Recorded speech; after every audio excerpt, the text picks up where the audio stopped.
এতিয়া দোকানত যাই আছোঁ, চাওঁ মোবাইলৰ কিমান দাম চাম সুধি আছোঁ। দাদা মোবাইলৰ কোৱাচোন, এভেইলেবল মোবাইল আহিছে বুলি শুনিছোঁ, কোনটো কিমান? আমাৰ এতিয়া মোবাইলবিলাক আহিছে, কিন্তু আপোনাৰ 4GB মানে 4GB RAM 6GB RAM এইবিলাকৰ বেছি আহিছে। আমাৰ এতিয়া আপোনাৰ 5G মডেলটো কমে, 4G আপোনাৰ মোবাইলটো বেছি অলপ, মানে ষ্টকটো নতুন আহিছে না, সেইকাৰণে 4G মোবাইলটো অলপমান বেছি। তো 5G মডেল কেইটা আছে আপোনাৰ, এটা দুটা তিনিটা চাৰিটামান আছে। আপোনাৰ 5G মডেল কেইটা আহিব 10-12 এনেকুৱা কৰি আহিব, আৰু আপোনাৰ যিকেইটা 4G মাল আছে এইকেইটা আপোনাৰ 6-7-8 এনেকুৱা আহিব। তো 6GB 7-8GB ভেৰিয়েণ্টৰ হ'ব। তো ৰেডমি মোবাইল আছে, এয়া ৰেডমি, এইটো 4G? 4G হ'ব। এইটো 4GB 64GB মোবাইলটো 4G। আৰু আপোনাৰ প'ক' এটা আছে, এইটো আহিব আপোনাৰ মিনিমাম 6000। প'ক' এইটো তো মডেল কি আছিল? এইটো প'ক' কিবা আছিল মানে মনত নাই। আৰু এটা আছে আপোনাৰ OnePlus, এইটো আপোনাৰ 5G হয়, 5G মডেল।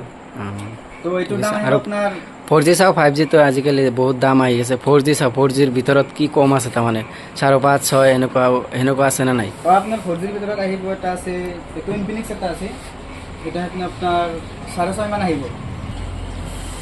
তো এইটো আপোনাৰ আছে 6.5 মান আহিব, কিন্তু এইটোৰ আপোনাৰ বেটাৰী এমএচ আছে 6000 আছে। 6000 আছে এইটো।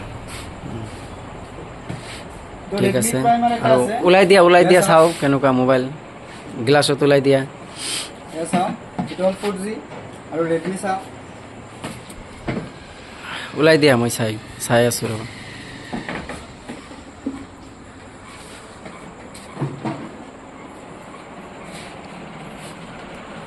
আজিকালি কম বাজেটৰ মোবাইল লাগে, 4G লাগে খালি। দি আছে চবকেইটা। আৰু যাৰ যাৰ লাগে নাম্বাৰ এটা দি দিম, নাম্বাৰত ভিজিট কৰিলেই হ'ল। দোকানৰ নাম্বাৰ দি দিম। এইবিলাক হ'ল 4GB আৰু এইবিলাক হ'ল 5G। আৰু তো ভিতৰতে আছে না? ভিতৰতে আছে। চবকেইটা ওলাই লাভ নাই, এনেকুৱা আছে। 4G যদি কাৰোবাৰ লাগে যোগাযোগ কৰিলে হ'ল, 4G লৈ গ'লে হ'ল।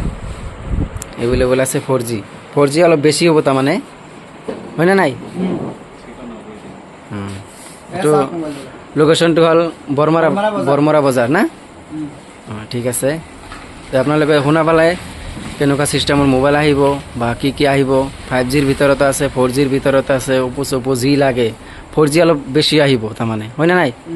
4G মোবাইলটো বেছি আহিব, যাৰ যেনেকুৱা চিষ্টেম লাগে ৰেটো অলপ কম আহিব, 5.5-6 এনেকুৱা আহিব। কাৰোবাৰ যদি লাগে মোৰ নাম্বাৰত যোগাযোগ কৰিলে হ'ল। ঠিক আছে, এইখিনিতে শেষ।